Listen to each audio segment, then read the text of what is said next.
झारखंड में पहली बार प्रथम झारखंड छात्र संसद 2021 का आयोजन किया गया। राज्य के 24 जिलों से आए छात्रों ने न्यायपालिका, कार्यपालिका और विधायिका का अनुभव प्राप्त किया। इसे लेकर विधानसभा स्पीकर रविंद्रनाथ महतो, रांची विधायक सीपी सिंह, हटिया विधायक नवीन जायसवाल सहित कई अतिथिगण मौजूद थे।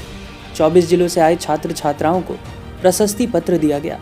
जिन छात्र छात्राओं ने सदन में अहम भूमिका निभाई, उन्हें पहला, दूसरा व तीसरा स्थान प्राप्त हुआ। सुश्री डेजी लकड़ा को प्रथम, सभ्यता भूषण को दूसरा व सुश्री श्वेता सिंह को तीसरा स्थान प्राप्त हुआ। मौके पर सुश्री भूषण ने कहा, इस प्रकार के आयोजन से विधायिका को सीखने का अच्छा अवसर प्राप्त हुआ। ऐसे आयोजन निरंतर होने चाहिए। वहीं स्पीकर बनी डीजी लकड़ा ने कहा, एक नेता के रूप में पूरे राज्य के लिए निर्णय लेना कोई आसान काम नहीं। छात्र सदन में आकर बहुत कुछ सीखने का मौका मिला। वहीं स्पीकर रविंद्रनाथ महतो ने भी भविष्य में ऐसे आयोजन को बरकरार रखने की बात कही। उन्होंने कहा, इस प्रकार के आयोजन से छात्रों को लोकतांत्रिक व्यवहार को सीखने का मौका मिला। सदन में विधि विधान कैसे बनता है, इसकी जानकारी जन जन तक पहुंचाने के लिए हम लोग प्रयासरत हैं।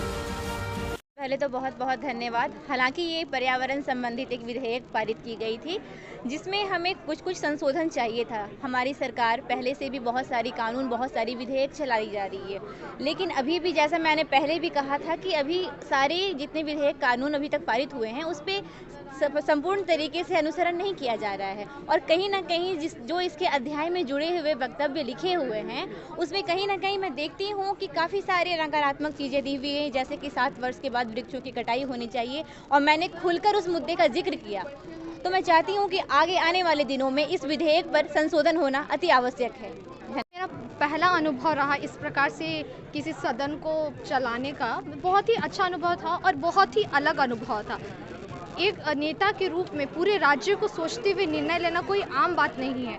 तो सदन का जो भी अध्यक्ष होता है, वो अपनी बहुत ही महत्वपूर्ण भूमिका निभाता होता है, क्योंकि वो सत्ता के पक्ष में होता है। उसके बावजूद भी उसे निष्पक्ष होकर के दोनों पक्षों की बातों को सुनना पड़ता है। उसके बाद उसे जो सही लगता है, जो राज्य के हित में होता है, वो उसके अनुसार विधेयक को पारित करता है, कानून बनाता है। तो आपको लगता है कि दोनों पक्षों ने अपना बराबर स्वतंत्रता पूर्वक अपना बात रखा? दोनों ने अपने बातों को रखने की भरपूर कोशिश की। समय के अभाव में हम लोग सबों को उतना बोलने का मौका नहीं दिया, पर जो मेन मुद्दा था दोनों ने रखा, और उसी के आधार पर जो विधेयक सोचा गया था उसे पारित किया गया। ये कितना कठिन था आपको? कठिन था, क्योंकि हम लोग यहाँ आए, हम लोगों को इस प्रकार से होगा, और मुझे ये नहीं पता था कि मुझे स्पीकर पद के लिए चुना जाएगा या क्या होगा। मुझे इसकी जानकारी नहीं थी। पहले दिन जब हम लोग आए, सबों को इस प्रकार का काम करने, इस प्रकार मुझे कुछ भी नहीं पता था।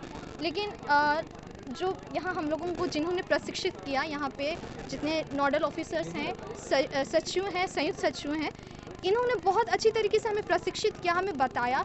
विशेषकर मैं अपने बारे कहना चाहूँगी, सबका अपना अपना अनुभव है, तो मैं ये कहना चाहूँगी कि उन्होंने बताया कि कैसे एक स्पीकर निष्पक्ष रूप से कार्रवाई करता है, सुनता सबों की है, पर आराम से जो सही है वही निर्णय लेता है।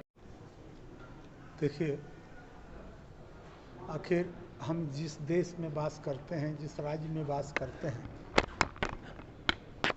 उसका जो शासन प्रणाली है, वो शासन प्रणाली प्रजातांत्रिक पद्धति है।